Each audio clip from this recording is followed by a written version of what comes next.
Hello and welcome to Screaming on the Inside. I'm your host Celeste and thank you for joining us today.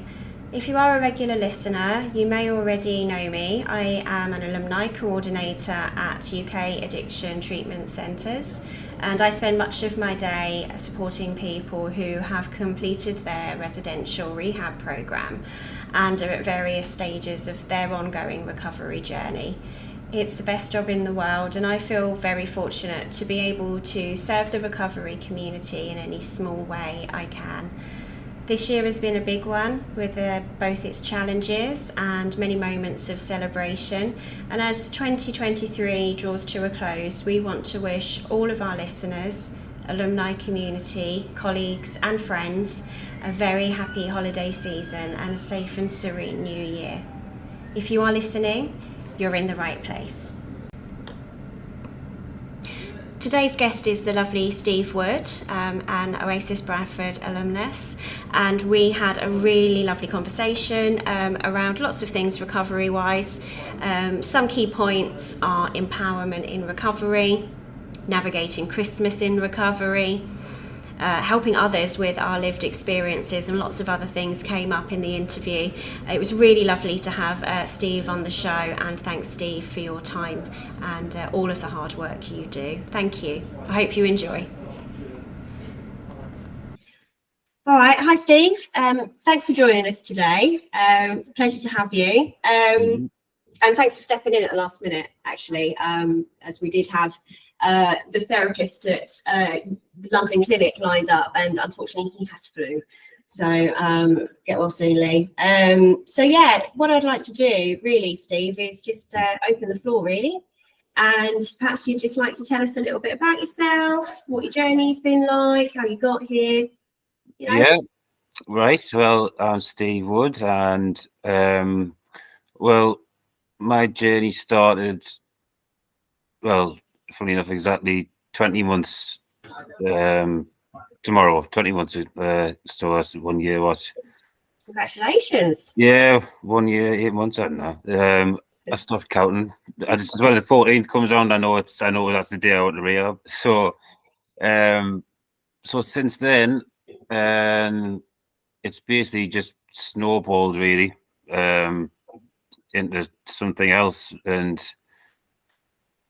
I went into rehab I was dependent on alcohol, physically dependent, I suppose psychologically dependent as well. I was at the stage where I would say my body couldn't take anymore. However, it couldn't do without it. So put it this way, I was extremely unwell. And I was having seizures pretty much daily, and Gosh. Yeah, in hospital, in and out of hospital, and hallucinations in hospital. I mean, grim times, to be honest. So when it was, it wasn't sustainable at all. And that day I went into rehab, I went to Bradford. I knew that I wanted to stop, and I mean, I tried, to be honest. I think I was some sort of attempt of trying, but I couldn't do it. I medically couldn't, to be honest. So yeah, I'd had enough for quite a while. However, it becomes so ingrained as part of my life, and I was dying. It's as simple as that. There's no point sugarcoating it. So I mean, you can't, can you? But that was the case, and I went to rehab, and since then, I came out again. As I say, I knew that I wanted to stop. I wanted it more than anything. And it was about how I went about it. It was all about how I went about it, because I've been twice. I've been to rehab twice. That was my second time. Yeah. And the first time, it was just as lockdown started, and mentally, I wasn't prepared for it. I pretty much thought that rehab would that was the fix. That was the fix, and I'd pretty much, I think, psychologically relapsed before I even left. Yeah, that's interesting. Yeah, that relapsing before you've even picked up a drink. Yeah, definitely. I pretty much knew it, and what I did was I talked a lot about, what the future was going to be, and I'm not going to. For some reason, I don't know. I thought I was cool or something. I don't know. Some ridiculous mentality. I didn't take it seriously enough, and if you don't take it seriously enough, then you're setting yourself up for a fall. But a fall that I'd already had, to be honest. But anyway, so this time I didn't say a word, to be honest, because I just thought, right, I'm doing it because it's all about the proof. And as soon as I got out, I recognised that I needed to engage. I needed more than just me saying to myself, I'm not going to do it anymore. I'm not going to drink. I'm not going to use. So I engaged in. Sorry, the second day after I left rehab, I went to a smart recovery meeting in Newcastle, and I was the only one there, which was bizarre. I built it up. I really built it up, thinking, Christ.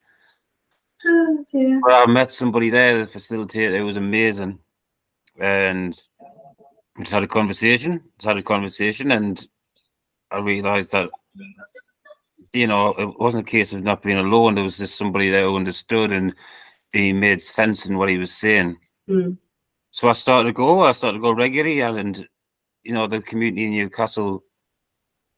It was great to see some people. There were different levels of different points and journeys, but it was just the conversations. It was a mutual aid, and it was the fact that my mind was working again, and I could see that there was a future.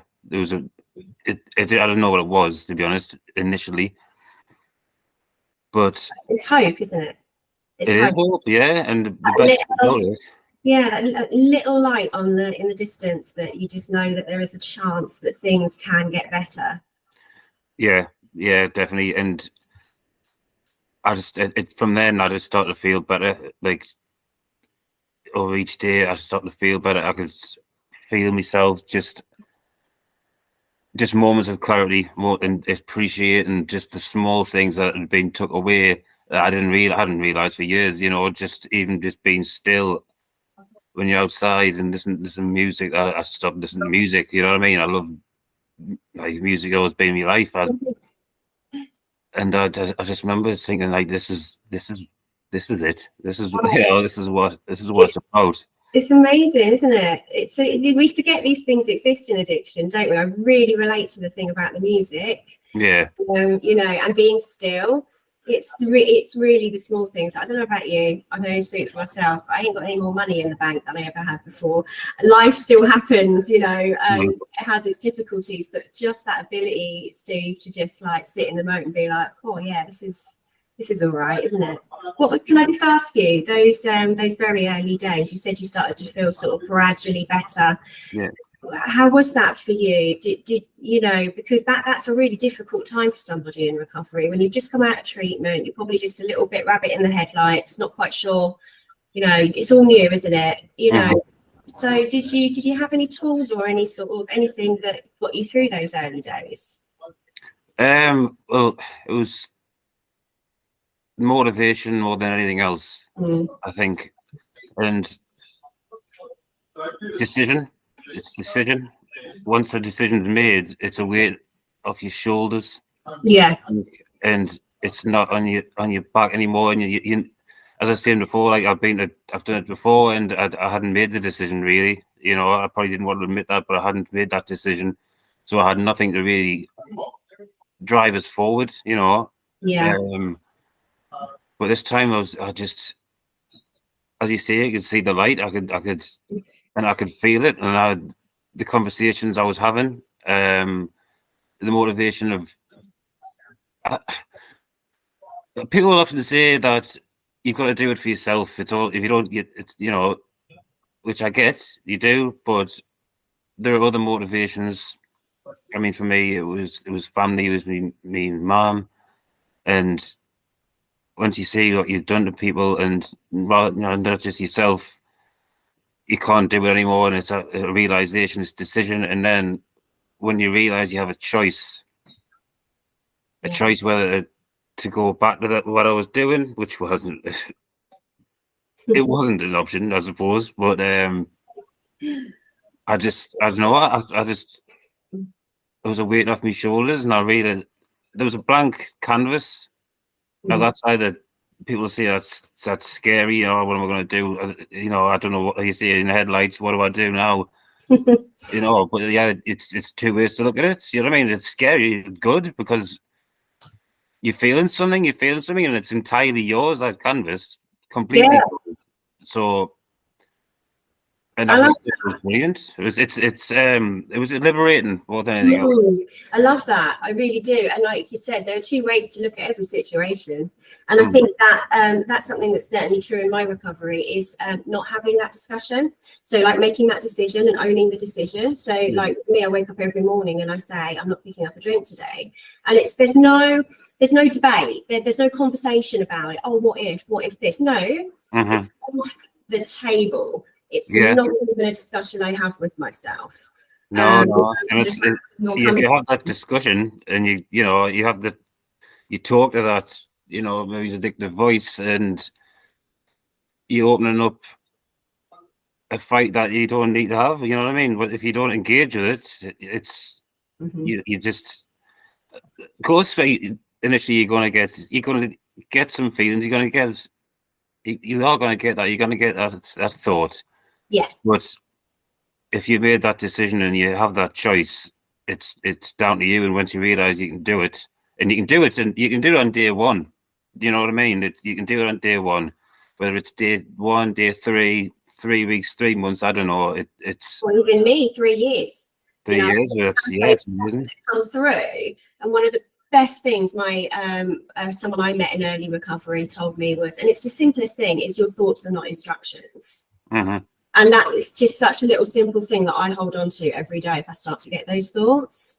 Yeah. And you don't have to listen to them. You can just look at them and go, I see you, devil on my shoulder, like addict over there. I see you, but I'm not going to pay you any attention. That's said and done. But did you find that with time, the more you did that, the more you practiced that, the easier it got? It does, yeah. I mean, I know there's like a science to it in terms of like, creating new neurological pathways. Yes. And you do that, and the old ones, that lie dormant, they don't particularly go away, but if you don't engage with them, you don't go down those pathways, and then you stick to you just really reinforce the new ones to the point now. I mean, I can say with 100% clarity and certainty, and regardless if you're supposed to say this or not, I know today, tomorrow, and the day after, I'm not going to go back to those behaviors, and I can say that, and I enjoy saying that, and I believe it. So, as you say, you just, as I say, it snowballed, and I could see like the canvas, and I could see that I could actually start engaging with the things I'd completely forgot I was interested in doing. So you're into music. What other things did you find that you re-engaged with when you sort of started to feel well enough? Writing, reading. I hadn't, I couldn't. I mean, I love reading. I couldn't read a book. I just couldn't do it anymore. I wasn't interested, to be honest. And I suppose just being present in moments with friends again. I mean, some very good friends who have stuck by us, because I don't think I've particularly did anything wrong with anybody apart from myself. But I think they thought I was lost. They thought I was gone, and it didn't seem like I was going to come back. So now we can have meaningful conversations meaningful contact, and actually people can actually, I don't know, it makes other people happy. You know what I mean? It's the same thing as addiction. There's a ripple effect. It affects people around you. Addiction consumes. However, obviously the flip side is other people can see that you're doing well, that they're happy. People are worrying about you. People want to maybe be around you.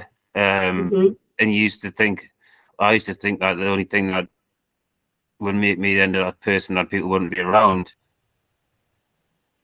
was if I was using. And yeah, totally.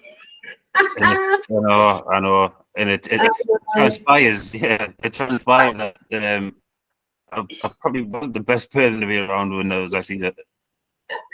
Getting flashbacks now, thinking I was the most interesting person in the room when I was, high as a kite, and very much two sheets to the wind and then some, and actually just realizing in recovery that actually I can turn up as me, like getting that self-confidence back, like, much like you getting back into things like writing and reading. I was an avid reader when I was a child, and it's been like, and I use the word rebirth a lot because it really feels like that when you come into recovery and you really start to appreciate all of these things about yourself that you'd forgotten and tried to bury with drugs and or alcohol or whatever your choice of addiction is. And it's like, and you took the words right out of my mouth. That ripple effect is so beautiful. I think you said, but I've got not one relationship in my life has not been, positively impacted by my recovery. Yeah, without a doubt. It's just, and it's those things that in the early days that are going to help you, because, as I say, there's no bigger motivation than not just getting better yourself, but to see you are getting better yourself when these other things come into place, and it's I often say like that I've never been bored once, not once since I started recovery. Not once have I been bored, which is I still find it bizarre, but in a good way. Because there's always you've had that shift, haven't you? You've had that real shift where you've embraced recovery. It's like when you said at the beginning, it's really, I really value the honesty in saying that you had to give rehab a couple of goes because you just weren't ready the first time, and that's, that's the thing that's really important for people to hear, is that if you fall off, it's called a cycle of recovery for a reason. Sometimes we have to come in, we might dip out at certain times, but we can come back in and go around the cycle again. And every time we do that, we have a better chance of recovering. But, it sounds like you had that real gift of desperation, Steve, where you literally were like, it's this or I die. Yes. Yeah. And I suppose like when you get to that point, there's only one way to go. And what I always think is recovery. I don't personally think recovery is hard. I think what is really hard is maintaining an addiction. That is really, really hard to do that day in, day out. It's exhausting. It's absolutely exhausting. It really is. It's and I just, I'll try and point that out and if anyone thinks that recovery is too difficult, I just there's going to be some tough moments, but I embrace them. You embrace them because it's life and it's feeling again, and you don't feel anything in addiction. You don't feel anything apart from, you say, desperation and just a complete, it's just wasteland of sadness and, as I say, exhaustion. I just don't. I think it's really, really hard, and why would anyone want to go back to that? I think it's been the best time of my life. I think you said rebirth there. Yeah. It's like I look at it in two separate parts really now, which helps with like acceptance of the past. Because there's no point dwelling on it. There's no point hanging on to to things, and I don't. I couldn't care less, to be honest, because it proves that you can be a different person. You can be who you want to be. But the person that was probably there all the time, really, But it's just a time of discovery from day one. I think from day one. I'm really glad you had that experience, and just to say, not everybody has that sort of white, bright white light moment where they're like, oh my gosh, this is it. Sometimes it can be a slow progress, but I think I love the way that even you were like, yeah, it was a slow burn. Like every day I just started to feel that little bit better. Yeah, I think back to my sort of first 2-3 months in recovery, and yeah, they were dicey. It was just right. Let's just do today. But like you, I just had that moment in my life where I was just like, this is it now. I cannot go on with this. And I guess that leads me on really. And we were chatting before the podcast, but I'm really interested to know just a little bit more about the recovery aspect and sort of what recovery tools or programs you have found have helped you in your journey. Yeah. So I went straight to smart recovery. When I was in rehab, the first rehab, actually, there was 2 options. There was a CBT route, or there was a 12-step route. I went down the CBT route that time, but as I say, that pretty much write that one off because my mindset wasn't right. Yeah, I made a decision and I hadn't acknowledged my problem, to be honest. However, once I came out of the second rehab, and I knew that smart was about thoughts, feelings, and behaviours. right. We view addiction is I say weed simply because I still go out, I facilitate some meetings, and Right. so like in the statement we say that if we choose to maintain an addictive behaviour, we can then choose to stop it. So I think the word is choice for me. And once I realised I had that choice, and it was empowering, and it's about obtaining those empowering skills, and disputing some irrational thoughts, and just looking at it and standing back and looking at those behaviours and what they lead to, or what has led to those behaviours, and analysing them and discussing them, and then recognising and coping with urges, and recognising your triggers. And then meetings don't get you well. It's not about going to meetings and thinking, something might happen in your personal life, and then, right, I need to go to a meeting, and that's going to be to solve it. They're a great tool. Mutual aid's a wonderful thing to have, but it's what you do outside. It's what you do outside of a meeting. The meetings aren't the program. This is Yeah. what the meetings are the fellowship. Whatever it's smart or 12-step, it doesn't matter. The fellowship, the human interaction. Yes, that can help you if you're in a tight spot, and it can help. It is important to go. And correct me if you disagree with any of this, but but it is not the work. No, it's not. Yeah, and it's interesting to me the dichotomy, the difference between a 12-step approach and the smart approach.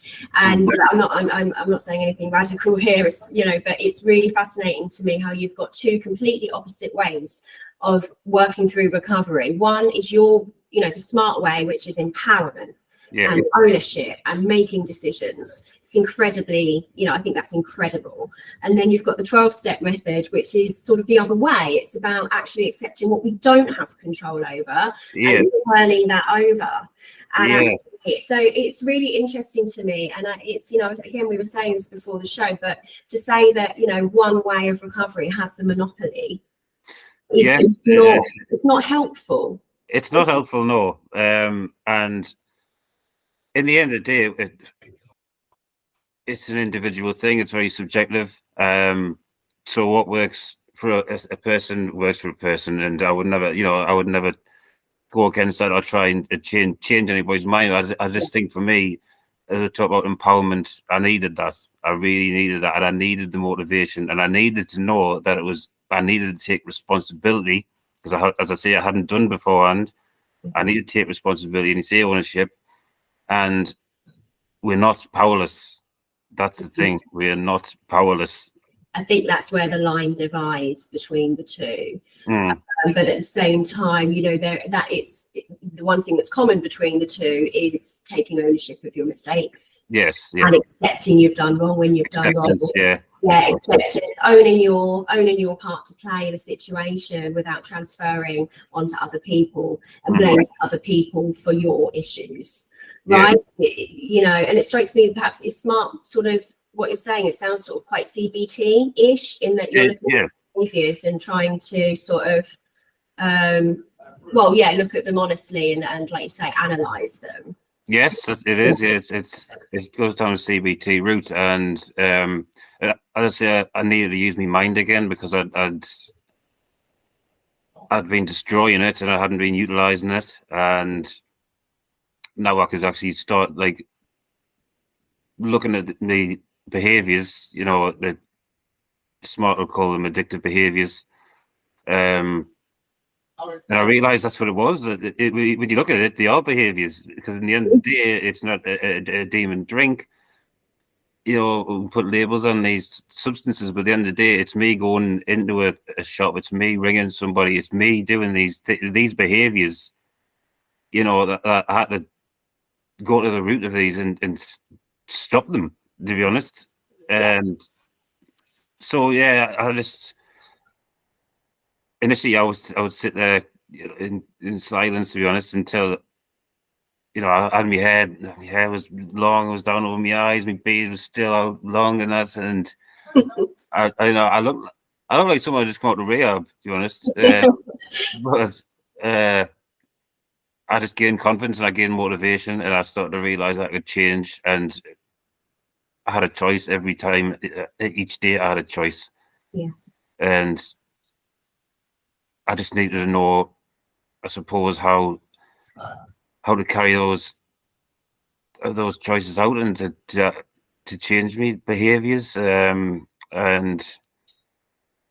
yeah, it's just been great. And I was saying, like, mutual aid, it doesn't matter how far you are in recovery. I just think you'll always get some understanding, and I think there's like recovery communities are just so like, it's the empathy, you know, they just have those conversations with somebody and kind of like, yes, yeah, and just talk about it. And I mean, I've been to AA meetings, you know, I just personally, I just needed to use my mind again and really look at those behaviours, to be honest. And I didn't also want to be labelled an alcoholic or an addict, which is discouraged. So yeah, again, that comes with a clean slate, doesn't it? And it's not something I wanted to carry on my back, because I think right now I would say I had a problem with my addictive behaviours, you know, and I think that's all that needs to be said personally. It's the thing that we often say here is you know, the addiction, the substance or behavior, that's the symptom of the problem. Like, you know, so, you know, alcohol wasn't my problem. My self-esteem and my inability to fit in and thinking I was different to everyone else, my traumas, they were my problem. I picked up drugs and alcohol in order to get rid of that problem, and then it worked for a while. Right? Yeah. It worked. Yeah, I know, you think it works, don't you? Yeah, I think I found a solution, right? Yeah, and I thought it was working for years, to be honest. Yeah. It transpires it wasn't. No, and it turns on you, right? It does. And yeah, I just think, and you know, I can only speak for myself, but there is so much value in so many different avenues for recovery. It's really nice to actually hear a different perspective, because yeah, you know, our centres are largely 12-step focused. We obviously offer like DBT and CBT and all of those things as an adjunct, but you know, I fully support anyone who finds whatever works for them. Like, yes. Right? And it's, you know, you're obviously like thriving It's incredible. And I do like the empowerment element. I think we become so disempowered in addiction, doesn't it? It takes everything from us, doesn't it? So I completely understand why you would want to go and find a program that allows you to feel empowered and like, you know, use your mind and play, be a part of life rather than being passive and just like having life pass you by and not really being a part of it. Yeah, well, I think as much as I do love recovery, I think it's also about getting on with your life and, not necessarily wearing it as a badge. Once it becomes ingrained in your life, it's about moving on with your life, I suppose, and always being mindful of it. Of course, I certainly am. I mean, I as a job, I mean, I'm lucky enough to be able to talk about drugs and alcohol every day, which is I'd love to move on in a minute. This is one of the main reasons. So we've been talking about lots of other things, but one of the main reasons I wanted to sort of have you on is to talk about your exactly what you just said, helping others in recovery. And being, I'll let you sort of tell us what you do and what that's been like for you. But yeah, tell us about that. Well, I'd say after a few months, I was just feeling better, and I just wasn't really enjoying the mutual aid. So I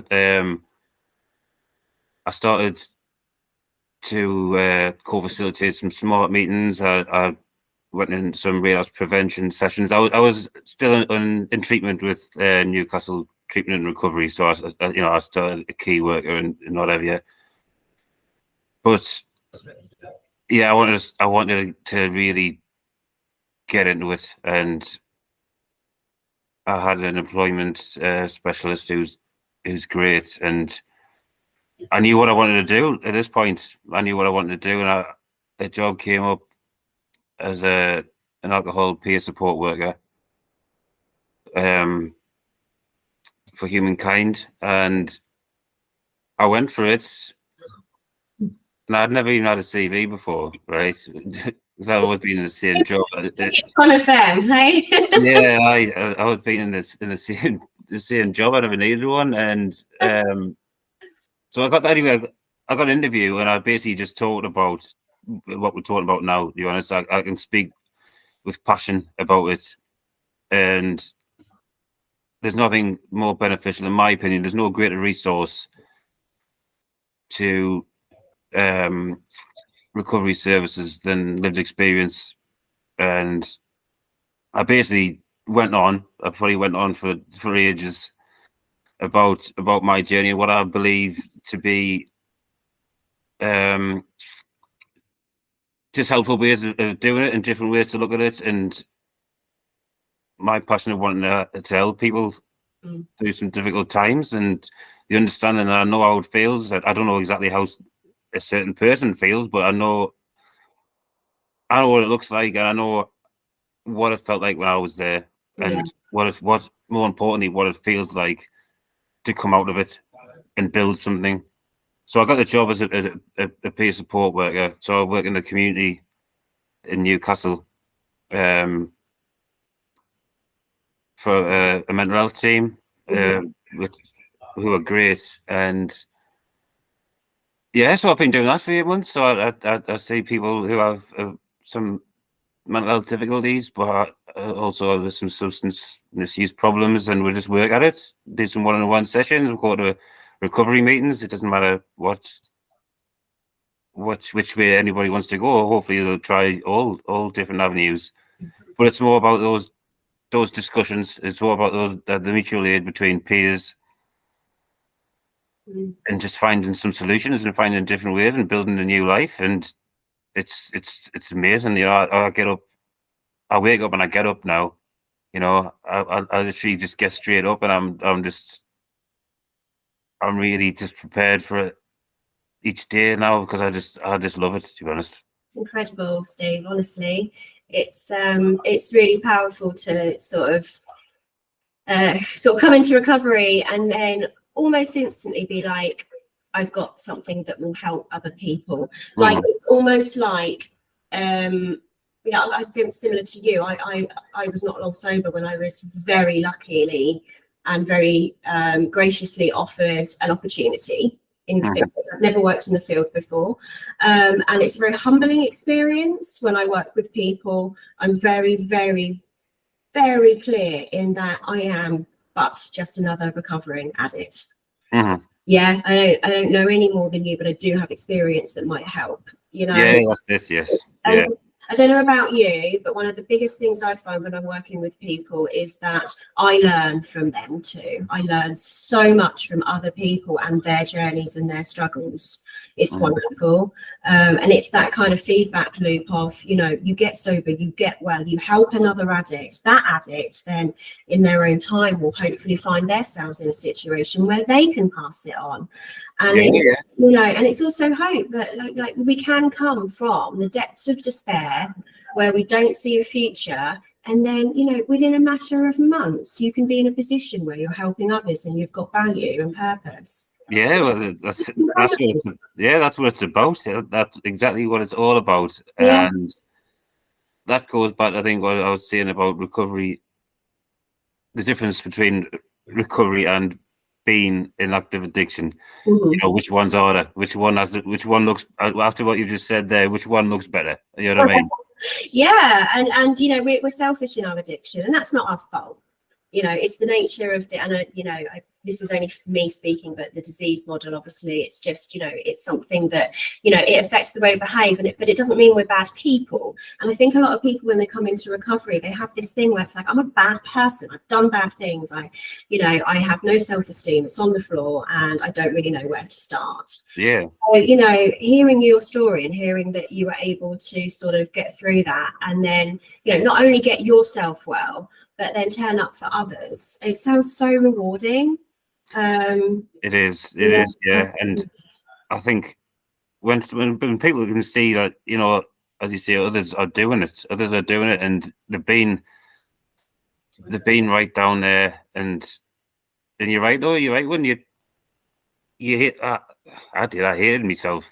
I absolutely hated myself. So it wasn't a case I couldn't really do it for me because I didn't have any. I didn't really care about myself. So, yeah. But that changed very quickly. Like very quickly when I realised that I could get my life back, and it was a blank canvas. It was completely the way you can mold it to wherever you want to go. Yeah. Whatever you want it to look like, and there's no better person than somebody who's been there to talk about it. I still think it's underused, but I think one day, you know, I think we'll run things like.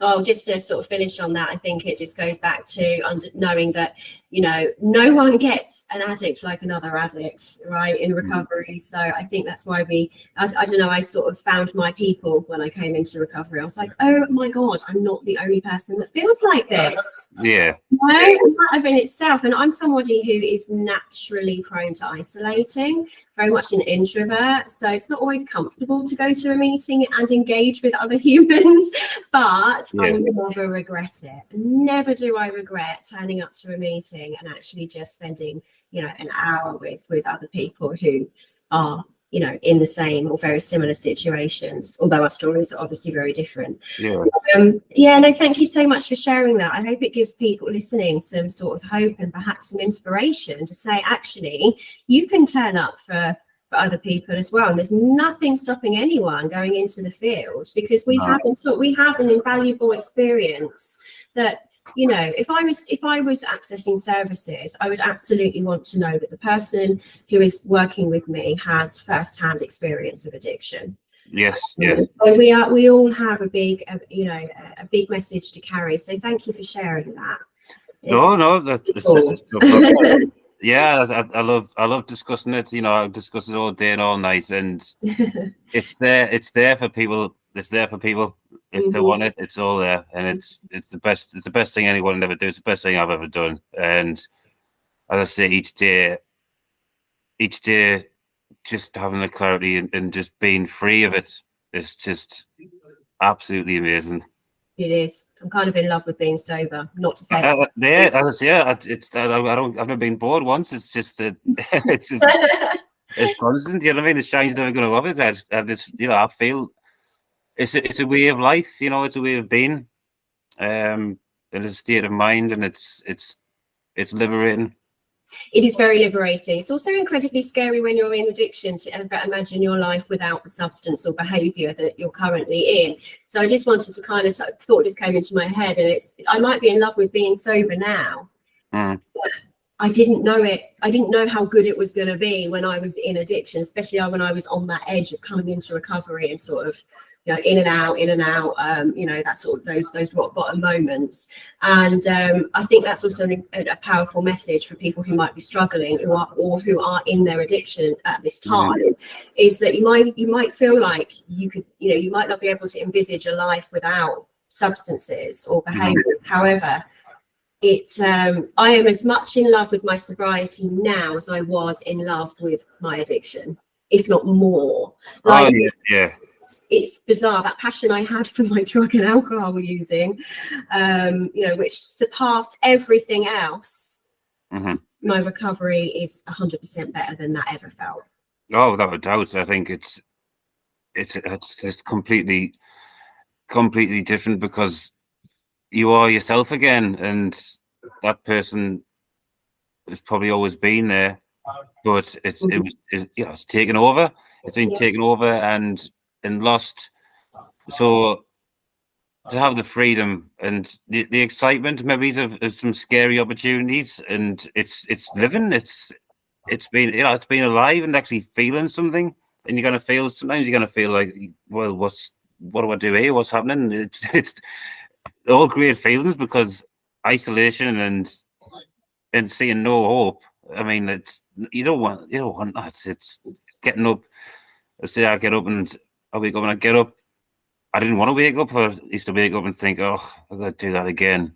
How am I going to do that again? How am I going to get through this day? And then I'm going to have to do that tomorrow. How am I going to organize that for tomorrow? It's horrible. It's exhausting. It's a hustle, isn't it? Yeah. And it's a daily hustle. Yeah. I sometimes think, why did I do that? But you don't realize that at the time, do you? You don't. You really don't. And I think it's just recognizing that we don't know what we don't know, right? We don't know what we don't know when we're in addiction, but it's incredibly important that people know that there is hope. And just to sort of reiterate that like, just listening to your story, you sound so positive, and it's really contagious. Yeah, I hope so. It really is. No, it's great, and it's lovely to hear. And difficult feelings, that's a good one. I think difficult feelings are not always easy to work through, but it sounds like with the tools that you've got from Smart Recovery and sort of like working through those, using a bit of mindfulness as well, is incredibly important. And also, this too shall pass. Feelings always pass, and you don't have to act on them. And I think, as a segue, that's a good segue actually. Difficult feelings, Christmas, right?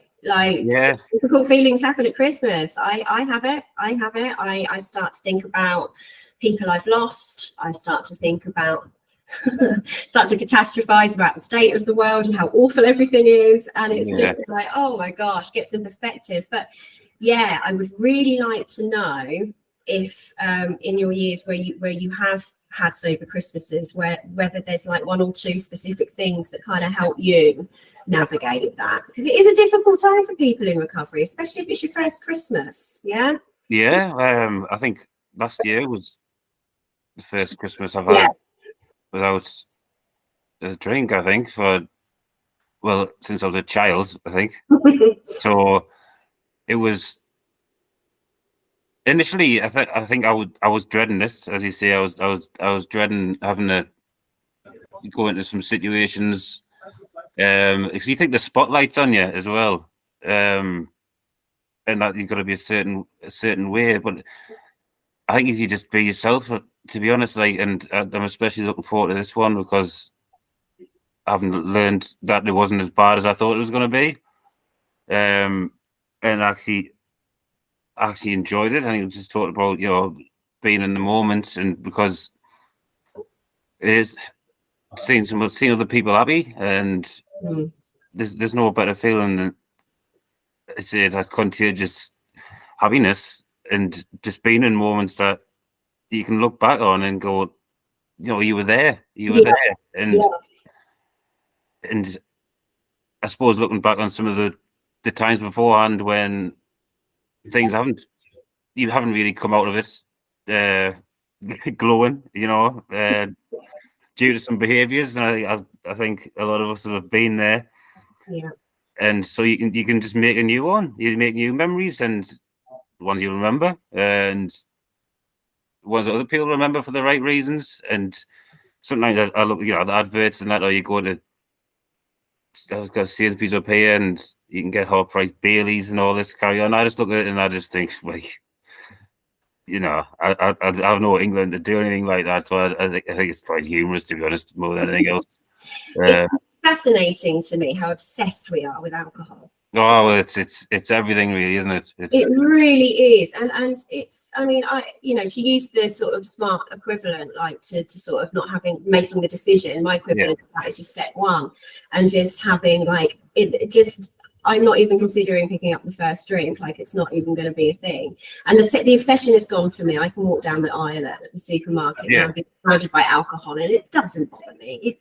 It's just a bit like you. I just find it quite humorous. Yeah, yes, there is, and but things for someone in early recovery that can be extremely triggering. Mm-hmm. You kind of in that point where you're sober physically, the physical dependence. Yeah. But then you're still emotionally, you might still be having that dalliance, that kind of romanticizing, you know, and it's very romanticized at Christmas. It's like, how, God forbid you have a Christmas without alcohol, you know. And it's I've had 2 sober Christmases now, and they were incredible, like genuinely. And I am going to say, though, I did need to have a plan for my first Christmas, especially, and I just had a little thing where I was like, if it gets a bit too much, I remove myself from the situation and I go and take some time away. But have that laid out and set expectations with your family and say, hey, like, do you know, I don't expect you not to drink or whatever. I mean, that's a personal decision, but for me, it was important for me that my family didn't change their behaviours just to see. Oh, yes. Yeah, and that's the same. Yeah, and that was my way and your way. Other people may need to have their first Christmas where it's a little bit more low key. Fine, talk to your families about what your boundaries are, but also just say to them, you know, I said to my mum, my first Christmas home, I was like, Mum, I might just need to like take myself upstairs for a little while if I just need to take a breather or check in, and you know, and as it happened, I didn't actually have to do that. I actually had a really right. You're right though, because you think that you're going to have to do something like that, don't you? You think that this is going to be too hard. This is going to be. Yeah. And it turns out, I think it's important, as you say, maybe to have the conversation with people who can empathise with people who care. You know, it's just that conversation. It's just to say, right, this, I'm feeling like this. Yeah. Regarding, you know, the Christmas celebrations or whatever. But again, celebrations. So obviously we have to have a drink.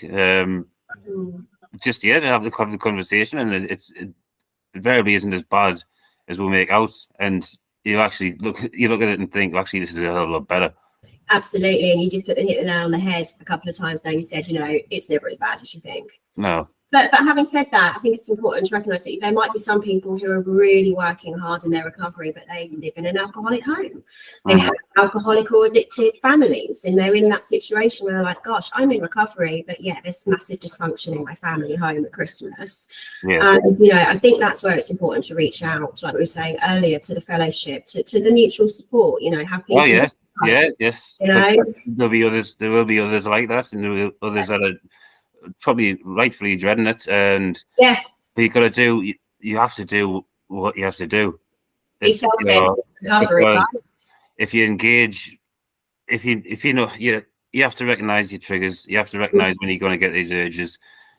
It's all part of the responsibility. It's all part of, you know, taking ownership of it. Is recognizing these things and if you do decide to engage and make those decisions that put yourself in at harm, then these are unwise decisions, and you learn by them, or you take them.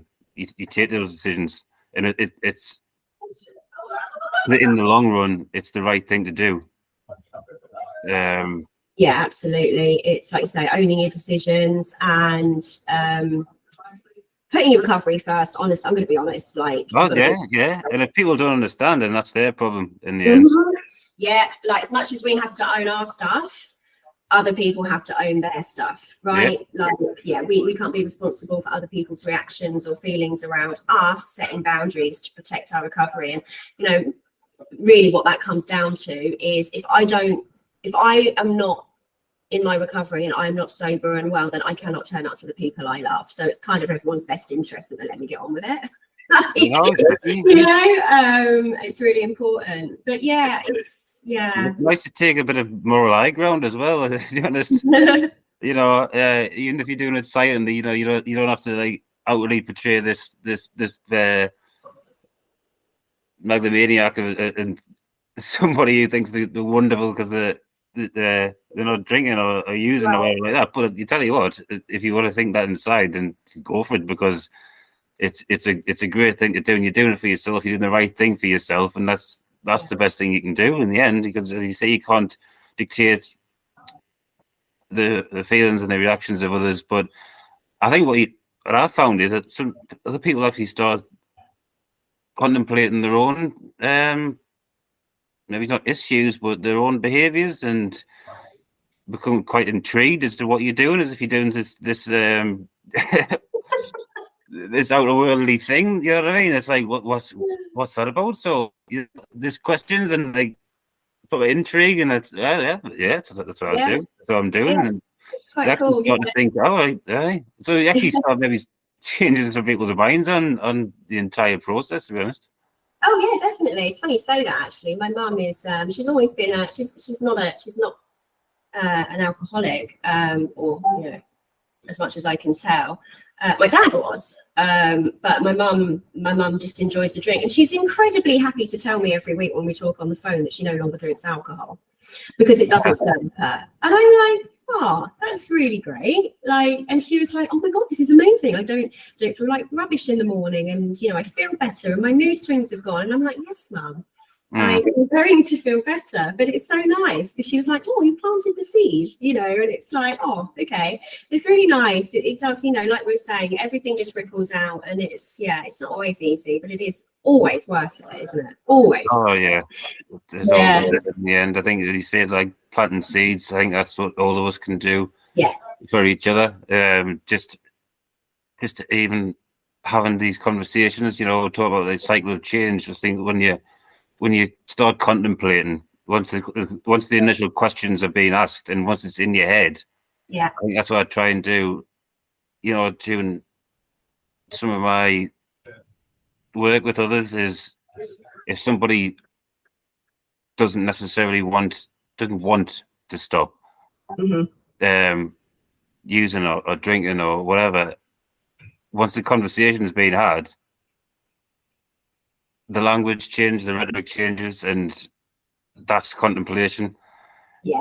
And it might not happen that day, it might not happen next week, but there will come a day when that seed will have grown, and actually people, I don't know if it's because I've seen it myself, but I've just seen through it. You know, I've seen through the entire thing, and it's for what it is. And I think we're talking about, we used to think we're good at it. I think actually I was terrible at it. Not something I can do, you know, at all.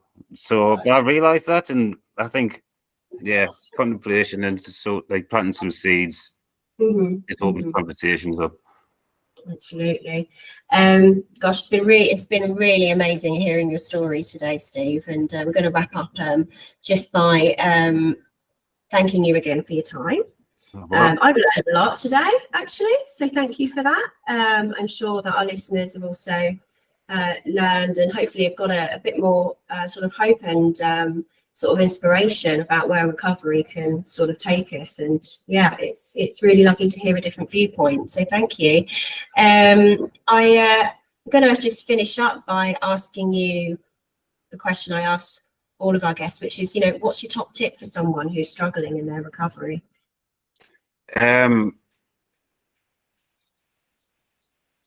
I would say that your life can be whatever you want it to be, and it's all right to feel. It's all right to feel.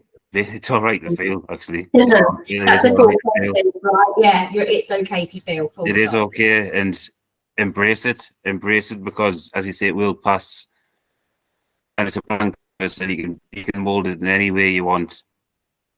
And recovery is not as hard as being an active addiction. So I'll embrace every single day of it. Brilliant. Thank you so much, Steve. Honestly, I think we could all do a little bit of that to start the day. So yeah, thank you so much for your time again. It's been a pleasure. Well, thank you. Cheers. Thank you. Bye. And that brings us to the end of the show. Thanks again, Steve. Absolute star. Had a really lovely time chatting with you. Just a reminder to all of our alumni community, we are open every day across Christmas and New Year, including Christmas Day. So please don't hesitate to give us a call on the dedicated alumni line if you need any support. I've added some additional show notes to this episode with a list of further resources and signposting should you need it across the Christmas period. And here is just to say very Merry Christmas to everybody listening today. Thank you and God bless.